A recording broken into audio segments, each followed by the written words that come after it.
이재명 대표는 본인 식구들 챙기기 급급하다. 그게 개딸 정치 아니냐. 이렇게 한동훈 위원장이 민주당을 집중적으로 비판했다면 김경률 비대위원과 윤희숙 전 의원을 직접 언급한 거에 대해서 본인이 이른바 사천 논란에 대해서는 이렇게 설명을 했습니다. 총선과 공천은 여러 가지 이해관계와 여러 가지 욕망들이 충돌하는 지점이에요.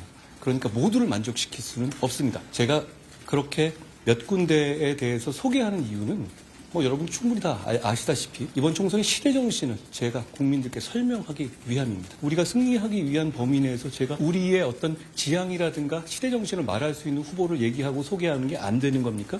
그렇지 않습니다. 제가 그렇다고 해서 그분을 반드시 공천하겠다고 말하는 것도 전혀 아니고요. 공천이 확정되기 전까지 제가 판사처럼 가만히 있어야 된다고요? 그런 정치는 국민에 대해서 설명을 드리는 역할을 배제하는 것이잖아요. 그리고 과거에 그러지 않아왔습니까? 그럼 민주당은 그러지 않을 겁니까? 저는 그렇게 생각하지는 않습니다.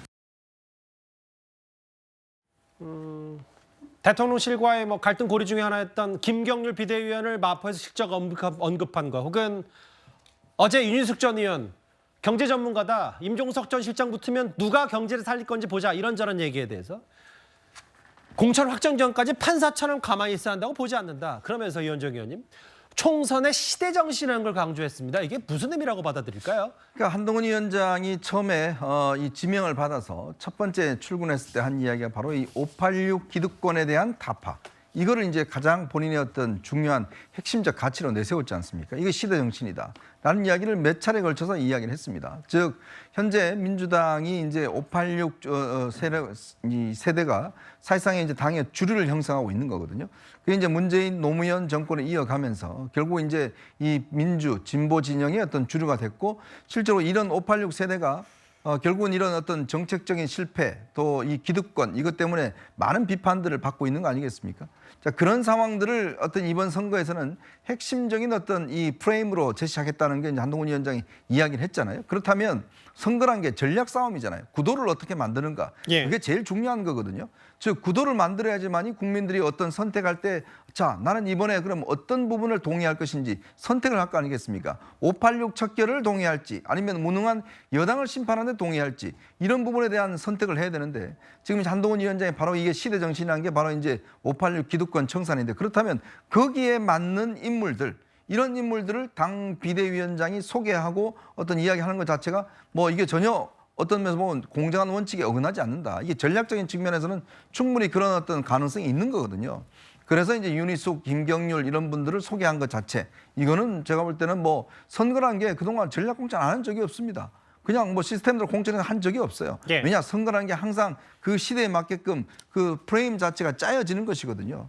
그렇기 때문에 이번에도 마찬가지로 이 프레임이 과연 먹힐지 안 먹힐지는 이제 선거를 해봐야겠지만, 그런 의미에서 한동훈 위원장이 특정한 인물을 띄우는 것은 전혀 어떤 면에서 보면 이 전략적으로 어긋난 것은 아니다. 이런 이야기를 하고 있는 거죠. 근데 하나 질문을 드리면 이런 부분이 있잖아요. 왜 사천 논란이 불거졌냐면 당사자들인 미리 마포를 뛰고 있었던 김성동 당협위원장의 반발, 혹은 어제 오늘인가요?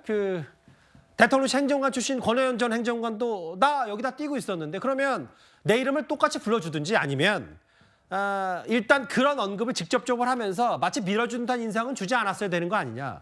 근데 한동훈 위원장은 좀 단호한 것 같고요. 그렇죠. 왜냐하면 그러면 한동훈 위원장이 다 입을 다물고 있으라는 이야기인가요? 모든 후보들 다 똑같이 하라는 거. 그거는 제가 볼 때는 무리한 요구예요. 결국 이제 본인이 경선을 통해서 과연 거기서 이제 승리할지 안 할지, 그건 본인의 어떤 능력에 따라 있는 것이고, 그런 것들은 과연 이제 앞으로 후보가 개인이 할 저는 역량이라고 봅니다.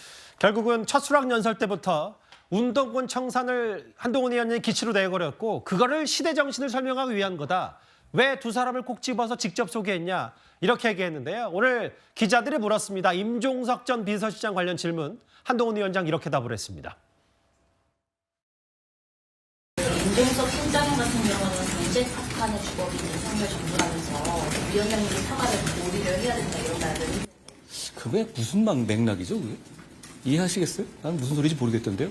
다만 저는 놀란 것은 임종석 실장이 거기 출마 못할 수도 있겠던데요. 그렇죠?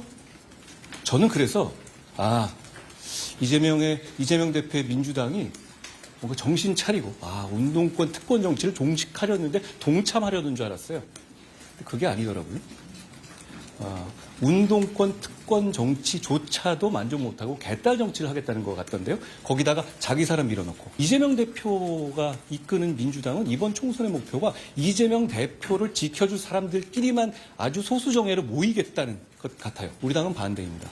자유민주주의에 찬성하는 입장이라면 다양한 생각을 가진 많은 분들이 모여서 국민들의 삶을 개선하는 것이 우리의 목표입니다. 이 얘기는 뭐 한동훈 위원장이 임 전 시장 걱정해서 하는 얘기는 당연히 아닐 테고 이 앞서도 비례대표 고민, 선거제 고민이 이재명 대표 주변 식구들 챙기느라 급급하느라 선거제 고민하고 있는 거 아니냐라는 한동훈 위원장 지적이었는데 운동권 특권 정치에 만족 못하고 이른바 개딸 정치다. 소수 정예로 모이겠다는 것이다. 한동훈 위원장이 이제 공격을 좀 더 넘어서 그 친문과 친명 간의 고질적인 지금 갈등 구조까지도 지적한다. 민주당으로서는 좀 부담스럽겠어요. 어떻게 잘 판단하십니까? 아시다시피 임종석 전 대통령 비서실장이야말로 문재인 정부 초대 대통령 비서실장이었잖아요. 예. 그런 상징성이 있는 거죠. 친문의 상징성이 있는 겁니다. 자, 그런데 본인이 거기로 가겠다, 이제 중성동갑으로 가겠다고 얘기를 했는데 민주당에서는 중성동갑 지역을 전략 지역구로 선정을 했어요. 그리고 민주당 당 대표실 정무부실장인가요? 하는 사람이 그 여기저기 나와가지고 임종석 전 실장 정도 되면 뭐 용산이라든가 뭐 이런데 인지도 높으니까 그런 데 가서 싸워야지 왜 중성동갑으로 가느냐, 이걸 거의 공개적으로 발언을 해버렸어요. 이런 전체적인 상황을 종합해 보면 그 지금 이재명 대표의 민주당이 임종석 전 실장을 중성동갑에 전략 공천하기 위해서 그 지역을 전략 지역구로 선정했을까요? 그럴 것 같지는 않아요. 그렇게 되면 지금 한동훈 비대위원장 말대로 임종석이 아닌 누군가를 거기에 내리꽂기 위해서 전략 지역구로 선정했다고 보는 것이 저는 합리적 관측이라고 보고요. 그러면서 이제 당 대표실의 정무부실장이라는 사람이 임종석 전 실장의 거취에 대해서 지금 얘기를 하고 있는 상황이잖아요. 예. 그렇다면 한동훈 비대위원장 분석대로 임종석 전 실장이 중성동갑에 공천을 못 받을 가능성이 높고 전략 지역이니까 다른 사람 거기다 내리꽂으면 이제 그 배제되는 거죠. 그렇게 되면 이제 결국은 친문과 친명 간에 아주 굉장한 화약고와 같은 이 충돌의 화약고와 같은 역할을 할 가능성이 대단히 높다, 이렇게 봅니다. 지금 보면 사중 압박, 그러니까 당 내에서는 임종석 전 실장이 이른바 친명의 타깃이 돼서 목표가 돼서 공격을 많이 받고 있다면 여당에서는 또 운동권 청산론 뭐 이런 얘기까지, 또 추미애 전 장관 사중 압박, 임 전 실장. 그런데도 이제 성동 이 본인 과거 지역구의 출마 의지는 상당히 굳건한 것 같고, 앞서 다음 화면을 보면 한동훈 위원장이 말했던 시대 정신은 바로 이게, 다음 화면 보겠습니다. 임 전 실장을 중심으로 한 이른바 친문 세력이든 혹은 86그룹의 맏형격인 임 전 실장 중심으로 이렇게 김경률, 호준석, 뭐 태영호, 윤희숙 이분들이 다 본선, 뭐 당내 경선을 다 통과한다는 보장은 없지만 이런 부분들이 시대 정신에 맞물리면서 정권 심판론을 이 부분으로 넘겠다, 이런 그 포석, 한동훈 위원장의 의지도 좀 있는 것 같거든요. 아까 그 사중고에 시달리고 있다, 여러 압박, 그런 얘기를 했었는데 손호섭 국장이, 근데 지금 그 임 전 실장하고 오늘 윤희숙 전 의원, 이번에 앞으로 성동구에 맞붙을 경제 얘기, IMF 얘기, 뭐 경제 전문가 윤희숙 전 의원이 아예 벼르고 임 전 실장을 비판하고 있더라고요. 임 전 실장이 이제 지난해 경제 성장률이 1.4%로 주저앉았다, 이렇게 얘기하면서 이것이 경제를 망친 윤석열 정권의 문제를 이제 상당히 비판을 한 거죠. 그러면서 1인당 GDP도 IMF 이후에 첫 감소했다, 이런 얘기를 했습니다. 그러니까 이제 윤희숙 전 의원이 경제에 대한 기본 지식이 없다는 게 좀 드러났다, 뭐 이렇게 얘기를 하면서 경제 성장률 아직 수치 발표도 안 됐는데 무슨 소리냐, 뭐 이제 이렇게 이제 반박을 했는데, 아마 임 전 실장이 얘기한 이 조금 확인이 좀 필요한 부분이 있는 것 같습니다. 임 전 실장이 얘기한 것은 지난 25일 날 이제 한국은행에서 발표한 자료, 4분기 전망 그리고 연간 경제 성장률 관련된 그 자료를 바탕으로 해서 아마 얘기를 한 것으로 그렇게 보입니다. 그때 여러 언론에서 이제 그 내용을 보도를 했었거든요.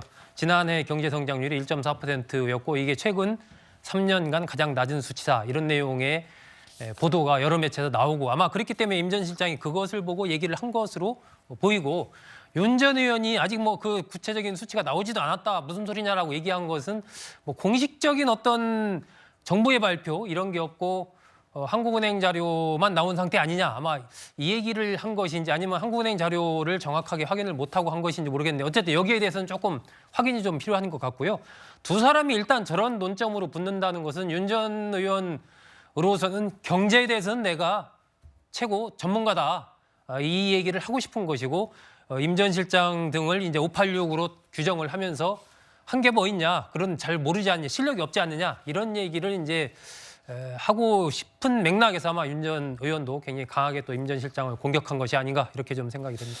그 시대 정신 한동훈 의원이 계속 강조하고 있고 그런데 이제 차장 교수께 이 질문을 드릴게요. 마지막 화면을 좀 보겠습니다. 왜냐하면 질문을 좀 바꿔볼까요?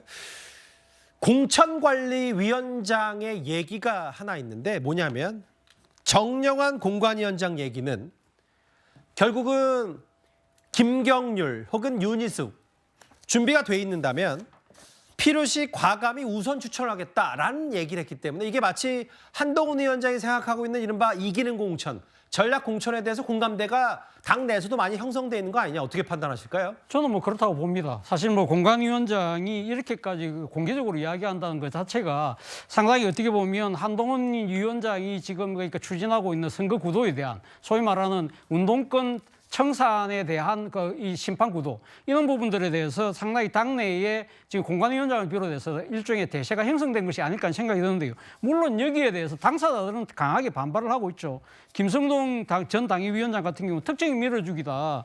그리고 권오현 행정관 같은 경우는 젊은 정치인의 기회를 뺏는다고 반발하는데 이거 뭐 당사자들의 반발은 뭐 자연스러운 걸 수 있지만 저는 하나 좀 의아스러운 것이 이 정영환 위원장이 지금 김경률 비대위원뿐만 아니라 윤희숙 지금 전 의원에 대한 이야기까지 했잖아요. 예. 그러면 정작 반발할 곳이 한 군데 더 있다고 보는데 어디겠습니까? 바로 용산 아니겠어요? 예. 지난번에 그러니까 대통령과의 충돌이 빚어졌던 표면적인 이유가 김경률 비대위원의 사천 문제였다고 한다면 이번에 가면 용산이 조용하다. 그거는 결국은 지금 뭐 우리가 이윤한 갈등이 봉합됐다고 하지만 사실상 이제 이 한동훈 위원장의 우세성이 이제는 확실한 판정성으로 기울어졌다. 그래서 당이 아마 국민의힘 입장에서는 이기는 선거, 경쟁이 있는 사람 후보를 내는 쪽으로 갈 수밖에 없는 상황을 이제는 용산도 아마 인정을 하고 있는 것이 아닐까 하는 생각이 듭니다. 다만 제가 여기에서 좀 아쉽다고 생각하는 부분은 그래도 딴 사람도 아니고 공천관리위원장이 소위 말해서 이 지금 이기는 선거 뭐 이런 이야기는 할 수는 있지만 원칙론의 이야기는 할 수 있지만 특정인을 꼭 집어서 이렇게 이야기하는 경우는 사실은 어떻게 보면 공정한 공천 관리를 해야 되는 입장에서는 약간 좀 오기 티가 아닐까라는 생각도 듭니다. 일단 여러 논점, 논리적으로는 맞지 않는다는 표현을 쓰셨지만 결국 지금 뭐 현실이니까 돌아가는 분위기를 봤을 때 지금 보아서는 공천관리위원장의 말만 받아들였을 때 한동훈 위원장의 이제 공천관리 혹은 당이 한다라는 입김 목소리가 점점 세지는 거 아닌가. 특정 인물 얘기하면서 전략 공천 가능성까지 내비쳤기 때문에 알겠습니다. 이른바 여러 공천 얘기에 한동훈 위원장은 시대 정신이라고 반박을 했습니다. 이번 주제 만나봤습니다.